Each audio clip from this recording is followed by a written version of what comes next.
तो आपका अकाउंट खुल गया है, रेडी किट मिल गया है, एटीएम का पिन भी सेट हो गया है। अब क्या? अब ऐसा क्या करें जिससे आपको अपने बैंक के ब्रांच में कभी जाना ही ना पड़े, जिससे आप घर बैठे ही अपनी सारी बैंकिंग नीड्स को पूरा कर सकते हैं? इसी सवाल का जवाब हम देखेंगे इस वीडियो में, जो है about mobile banking and internet banking. ये दोनों अपने आप में ही इतना कॉम्प्रिहेंसिव टॉपिक है कि हम इसे 2 पार्ट में देखेंगे। यहाँ हम आज देखेंगे कि यूनियन बैंक का मोबाइल बैंकिंग ऐप कौन सा है और उसे इस्तेमाल कैसे करना है। इसके लिए सबसे पहले अपना फोन निकाल लें। अगर आप एप्पल यूज कर रहे हैं तो ऐप स्टोर, और अगर आप एंड्रॉइड यूज कर रहे हैं तो प्ले स्टोर ओपन कर लें। यहाँ व्योम ऐप को सर्च करिए, गेट या इंस्टॉल पर क्लिक करें।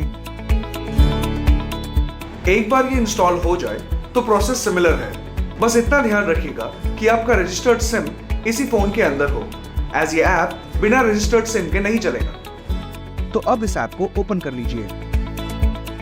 यहाँ ये सबसे पहले आपके फोन को एक्सेस करने के लिए कुछ परमिशंस मांगेगा। स्पेसिफिकली कहूँ तो ये एक एसएमएस सेंड करेगा जिससे आपका मोबाइल नंबर वेरीफाई किया जाता है ताकि कोई और मिसयूज न कर सके। इसे एक्सेप्ट करके आगे बढ़ जाएं। अब यहाँ ये आपसे लैंग्वेज सिलेक्ट करने को कह रहा है। मैं यहाँ इंग्लिश सिलेक्ट कर रहा हूँ, बट आप अपने प्रेफरेंस के हिसाब से कोई भी लैंग्वेज सिलेक्ट करके आगे बढ़ें। प्रोसेस सारा सेम ही है। जैसा कि मैंने शुरुआत में कहा था, यहाँ ये एसएमएस भेजने का परमिशन मांग रहा है।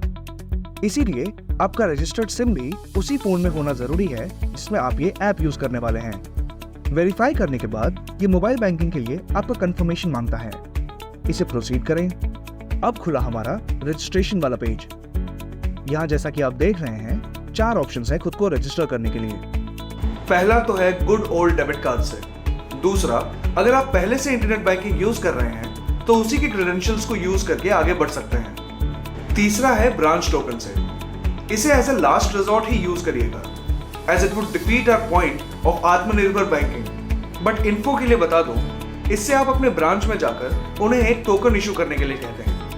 फिर एक ओटीपी आपके मोबाइल पर आ जाता है जिसे यूज करके आप इसे लॉग इन कर सकते हैं। चौथा है आधार को यूज करके। इसमें जिस तरह हमने अकाउंट ओपनिंग के वक्त ओटीपी के इस्तेमाल से ही अपना ऑनलाइन केवाईसी किया था, उसी तरह एक ओटीपी के माध्यम से हम इसमें मोबाइल बैंकिंग रजिस्ट्रेशन करेंगे। ये मेरे हिसाब से सबसे इजीएस्ट वे है।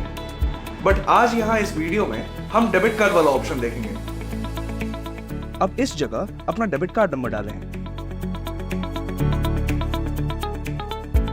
फिर आपका एक्सपायरी डेट, यहाँ आ गया डेबिट कार्ड का पिन, लास्ट में बच गया कैप्चा। इसमें ये कुछ भी पूछ सकता है, जैसे यहाँ पूछ रहा है आइडेंटिफाई द स्मॉलेस्ट वैल्यू। इसे हम रिफ्रेश भी कर सकते हैं, जैसे आप पूछ रहा है आइडेंटिफाई द बिगेस्ट वैल्यू। जो भी पूछे समझ आए तो उसका जवाब देना है, नहीं तो रिफ्रेश करके नए सवाल के साथ आगे बढ़ जाना है। अब इस पेज पर ये हमसे हमारे लॉगिन पिन को बनाने के लिए कह रहा है। बेसिकली हमें 2 पिन चाहिए होते हैं, एक है लॉगिन पिन, दूसरा है ट्रांजैक्शन पिन। इसे ज्यादा इजी भी ना बनाएं, जैसे 4x0 या 4x5। इस ऐप का एल्गोरिथम कुछ ऐसा है कि ये आपको इजी पासवर्ड सेट नहीं करने देगा, तो कुछ हिसाब से सोचकर बना लें। अब इस पेज पर ये हमें ट्रांजैक्शन पासवर्ड बनाने को कह रहा है। सबसे पहले एक ओटीपी आया होगा, वो डाल दें। उसी के नीचे ट्रांजैक्शन पिन सेट कर लें, फिर से नीचे कंफर्म कर लें, और ये भी हो गया। अब एक कंफर्मेशन एसएमएस आएगा और इसी के साथ हमारा रजिस्ट्रेशन वाला पार्ट खत्म हुआ। रजिस्ट्रेशन के बाद जब आप पहली बार लॉगिन करेंगे तो ये ऐप आपसे आपके लोकेशन की परमिशन मांगेगा। ये इसलिए जरूरी है ताकि अगर कभी आपका फोन चोरी हो जाए या कहीं खो ही जाए और कोई इसे मिसयूज करे तो सारे ट्रांजैक्शन लोकेशन के साथ रिकॉर्ड हो जाए। इससे पुलिस को उन्हें ट्रेस करने में काफी हेल्प मिलेगी। गेटिंग बैक टू व्योम, जैसे ही हम आगे बढ़ेंगे तो यहाँ इस स्टेप पर काफी लोगों को बहुत कंफ्यूजन होता है, बट आप में से जिन लोगों ने मेरा इंटरनेट बैंकिंग वाला वीडियो देखा है उसे इजीली समझ आ जाएगा। इनफैक्ट यही 3 क्वेश्चन आपको इंटरनेट बैंकिंग में भी काम आएंगे। जैसा कि आप देख सकते हैं, यहाँ 3 सिक्योरिटी क्वेश्चंस दिए गए हैं। तीनों में कुछ अलग अलग सवाल हैं। आप अपने हिसाब से कोई भी 3 क्वेश्चन सिलेक्ट करें जिसका जवाब आपको डेफिनेटली पता हो और आप कभी भूल नहीं सकते। ये बस एक वन टाइम चीज है, एक सिक्योरिटी फीचर जो अगर आप कभी अपना लॉगिन पिन या ट्रांजैक्शन पिन भूल जाएं तो रीसेट करने के वक्त काम आएगा। तो अपने हिसाब से कोई भी 3 इजी क्वेश्चन सिलेक्ट करें, उसका आंसर टाइप करें और प्रोसीड करें। अब यहाँ ये आपसे आपका फिंगरप्रिंट एक्सेस मांग रहा है, तो अगर आप चाहें कि अगली बार से लॉगिन पिन नहीं यूज करके आप अपने फिंगरप्रिंट से ही इसे खोलें, तो वो भी इनेबल कर सकते हैं। इसके बाद ये आपको एक थीम सिलेक्ट करने को कहेगा। जो थीम अच्छा लगे उसे सिलेक्ट करके आगे बढ़ जाएं। अगर आप किसी वाईफाई नेटवर्क पर हैं तो ये ऐसा पॉपअप देगा, उसे कंटिन्यू करके आगे बढ़ जाएं और यही है इस मोबाइल बैंकिंग एप्लीकेशन का होम पेज। तो अगली बार से इतना सब कुछ नहीं करना है। जब भी आपको ये ऐप चाहिए आप इसे खोलें, अपने लॉगिन पिन या फिंगरप्रिंट से ओपन करें और सीधा इस स्क्रीन पर पहुंचेंगे। यहीं पर आपके सारे अकाउंट्स के डिटेल हैं। इनफैक्ट यहाँ इंडिविजुअल डिटेल्स भी देख सकते हैं। इस टैब से सारे डिपॉजिट्स देख सकते हैं, जैसे सेविंग्स या टर्म डिपॉजिट। और यहाँ इस बोरोइंग टैब में आगे जाकर जब आप कभी लोन लेंगे तो वो यहीं दिखेगा। आप जो अकाउंट सिलेक्ट करेंगे उसका बैलेंस देख सकते हैं। नीचे स्क्रॉल करेंगे तो आपके ब्रांच का एड्रेस या अपना IFSC कोड चेक कर सकते हैं।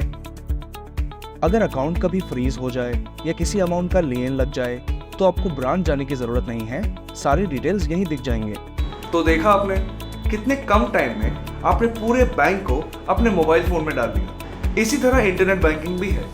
अगर आपने अभी तक मेरा इंटरनेट बैंकिंग वाला वीडियो नहीं देखा है तो नीचे दिए गए डिस्क्रिप्शन में मैंने उसका लिंक दिया हुआ है।